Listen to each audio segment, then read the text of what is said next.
आज हम इस वीडियो के माध्यम से इस बात पर चर्चा करेंगे कि मनुष्य को कौन सा कर्म करने चाहिए। बहुत सारे लोग यह सोच सकते हैं कि मनुष्य को कौन सा कर्म करना चाहिए, इसके बारे में जानकारी की क्या आवश्यकता है, क्योंकि मनुष्य हर कर्म कर सकता है। जिस कर्म को चाहे उसे वह कर सकता है। ऐसे लोगों को यह समझना चाहिए कि मनुष्य यह सही है कि हर कर्म कर सकता है, किंतु यहाँ यह भी विचारणीय प्रश्न है कि व्यवहार जगत में असंख्य व अनेक तरह के कर्म हो रहे होते हैं। मनुष्य एक समय में एक साथ अनेक तरह के कर्म करने की क्षमता नहीं रखता है। वह विशेष तौर के कर्मों में से किसी एक को या एक से अधिक दो को एक साथ करने की क्षमता रखता है। दूसरी बात यह है कि मनुष्य बहुत अच्छी तरीके से हर कर्म को नहीं कर सकता है। कहने का अर्थ यह है कि मनुष्य हर कर्म को कर तो सकता है, किंतु बहुत अच्छे तरीके से परिणामदायक रूप में एवं सफलतादायक रूप में नहीं कर सकता है। इसका कारण यह होता है कि बहुत से कर्म मनुष्य के भीतर छिपी विशेष तरह की कला, प्रतिभा, गुण एवं योग्यता से संबंध रखते हैं। यह तरह के कर्मों को करने की क्षमता हर व्यक्ति में नहीं पाई जाती है और इस तरह के कर्म हर व्यक्ति के लिए नहीं बने होते हैं। इसलिए भी मनुष्य को यह जानने की आवश्यकता पड़ती है कि उसे कौन सा कर्म करना चाहिए। इस बात को ठीक तरीके से समझने के लिए मानव द्वारा जो भी कर्म किए जा रहे हैं उनको 3 वर्गों में विभक्त किया जा सकता है। एक साधारण कर्म, दूसरा विशिष्ट कला, प्रतिभा, योग्यता एवं भीतर छिपी प्रतिभा से संबंध रखने वाले कर्म, तीसरा जीविकोपार्जन से संबंध रखने वाले कर्म। सामान्य कर्म के अंतर्गत जीवन जीने से जुड़े कर्म होते हैं। इन्हें हर मनुष्य को करना होता है। इनके बिना मनुष्य का जीवन यापन ठीक तरह से संभव नहीं होता है, जैसे सोना, जागना, उठना, बैठना, टहलना, घूमना, भूख प्यास मिटाना आदि। इस तरह के कर्म साधारण कर्म होते हैं। दूसरे वर्ग में ऐसे कर्म आते हैं जो मनुष्य के भीतर छिपी किसी कला, गुण या विशिष्ट प्रतिभा से संबंध रखते हैं। यहाँ पर यह भी ध्यान देने योग्य बात है कि हर तरह के गुण हर मनुष्य में विद्यमान नहीं होते हैं। हाँ, यह जरूर है कि हर मनुष्य के भीतर कोई न कोई ऐसी विशिष्ट प्रतिभा, गुण अथवा कला होता है जो दूसरों में नहीं पाई जाती है। इस तरह के कर्म को से संबंध रखने वाले हर कर्म को हर व्यक्ति ठीक तरीके से नहीं कर सकता है और न करने की क्षमता रखता है। उदाहरण के लिए प्रयास करके हर व्यक्ति गाना गा सकता है, नाच सकता है, किंतु बहुत अच्छे तरह का डांस हर व्यक्ति नहीं कर सकता है। ठीक इसी तरीके से हर व्यक्ति बहुत अच्छे तरीके से गाना नहीं गा सकता है। हर व्यक्ति कुश्ती लड़ सकता है, किंतु बहुत अच्छा पहलवान हर व्यक्ति नहीं बन सकता है। इसी तरीके से विशिष्ट योग्यता से संबंध रखने वाले कर्म जैसे इंजीनियर, डॉक्टर, वकील और विद्वतापूर्ण कर्म जैसे विचारक व दार्शनिक जन्य कर्म। इस तरह के कर्म भी हर व्यक्ति बहुत अच्छी तरीके से नहीं कर सकता है। इसके लिए भी व्यक्ति के अंदर इस तरह की प्रतिभा का होना आवश्यक होता है। इसलिए भी यहाँ आवश्यक होता है कि मनुष्य यह जाने और समझे और उसी तरह के कर्म को करे जिससे उसे सफलता मिले, किसी तरह की कर्मजन्य पीड़ा व दुख न मिले।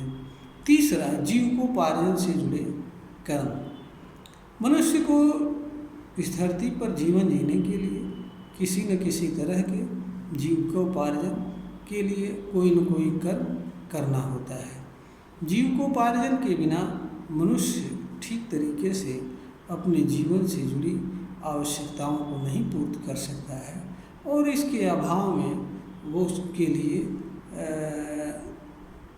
दुखमय जीवन जीना स्वाभाविक सा हो जाता है।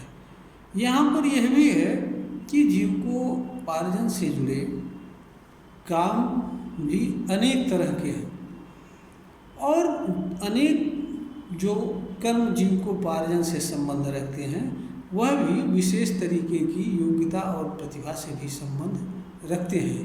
तो मनुष्य जब भी कभी भी अपनी जीविका के लिए किसी कर्म का चुनाव करना हो या जीविका का चुनाव करना हो तो उसे यह ध्यान देना चाहिए कि उसके द्वारा ऐसे कर्म का चुनाव किया जाए, ऐसी जीविका का चुनाव किया जाए जिससे जुड़े कर्म को वह अच्छे से अच्छे तरीके से कर सके ताकि उसे जीविकोपार्जन में सफलता मिले, परिणाम के अनुरूप, आशा के अनुरूप उसे प्रतिफल मिले और उसका कर्म करना सफल हो और कर्म से उसे आशाजनक परिणाम और सफलता भी प्राप्त हो।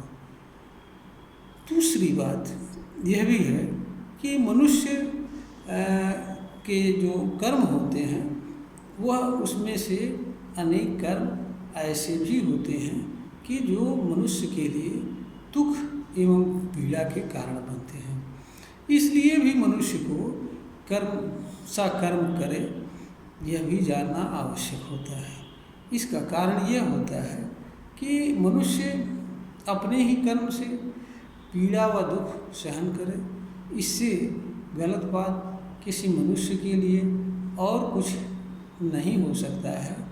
दूसरी बात यह भी है कि मनुष्य का जो बाह्य कर्म होता है उससे पीड़ा व दुख स्वयं को ही नहीं बल्कि उस कर्म के संपर्क में आने वाले अन्य मनुष्य वर्ग व समाज को भी पीड़ा व दुख पहुंचता है। किसी कर्म से जिस किसी भी व्यक्ति को दुख या पीड़ा पहुंचेगी, प्रतिकार स्वरूप वह भी क्रिया व कर्म करेगा जिससे कर्ता को किसी तरह की असुविधा व पीड़ा होगी। पुनः इस पीड़ा व प्रतिक्रिया के बदले में कर्ता भी किसी तरह का कार्य करेगा जिससे अकर्ता को पुनः किसी तरह का पीड़ा व दुख सहन करना पड़े। इस तरह से क्रिया और प्रतिक्रिया का क्रम चलता रहेगा और मनुष्य कभी भी सुखमय जीवन नहीं जी सकेगा। उसकी शांति भंग होती रहेगी, उसके भीतर असुरक्षा, अविश्वास की भी भावना बनी रहेगी। किसी मनुष्य को उसके कर्म के कारण अशांति का भाव आवे, असुरक्षा को खतरा हो, उसका जीवन कष्टमय हो, यह भी किसी भी दृष्टि से उचित नहीं हो सकता है। एक अन्य कारण यह भी है कि मनुष्य का जो बाह्य कर्म होता है कुछ उनमें से कुछ ऐसे कर्म ही होते हैं कि जो प्रकृति एवं उसमें विद्यमान चीज़ों पर भी अपना प्रभाव छोड़ते हैं, जिससे प्रकृति प्रदूषित होती है और उस प्रदूषण का प्रभाव अंततः पुनः मानव सहित प्रकृति में विद्यमान सभी चीज़ों एवं प्रकृति पर भी पड़ता है। प्रकृति में विद्यमान प्रदूषण एवं इससे उत्पन्न होने वाले दुष्प्रभाव इसके उत्तम उदाहरण हैं। इसलिए निष्कर्ष रूप में यह कहा जा सकता है कि कर्म केवल सफलता, सुख जीवन दिलाने वाले ही नहीं होते हैं, अपितु मानव के लिए पीड़ा व दुख का कारण भी बनने वाले होते हैं। इसलिए मनुष्य के लिए यह आवश्यक होता है कि वह कर्म के विषय में जानकारी करे, कर्म का चुनाव करे और वह यह जानने व समझने का पूरा प्रयास करे कि उसे कौन सा कर्म करना चाहिए, कौन सा कर्म नहीं करना चाहिए, किस कर्म के करने का परिणाम क्या होगा और किस कर्म के करने का परिणाम क्या होगा, और उसे इन सभी बातों पर सावधानीपूर्वक समझदारी से विचार करके ऐसे कर्म का चुनाव करना चाहिए और ऐसे कर्म को करना चाहिए जो उसके लिए और दूसरों के लिए पीड़ा व दुख का कारण न बने तथा उसके लिए सफलता व परिणामदायक हो और उसी का जीवन कल्याणपरक बने और ऐसा कर्म ऐसा हो जो उसके लिए सुख, शांति, समृद्धि, सुरक्षा का कारण बने। उसे कर्म से किसी तरह की पीड़ा व अशांति न हो। इस वीडियो के माध्यम से जो बातें बताई जा रही हैं, अगर वो पसंद आ रहा है और ज्ञानवर्धन के योग्य लग रही हों तो इस वीडियो को लाइक करें, सब्सक्राइब करें और दूसरों में शेयर करें।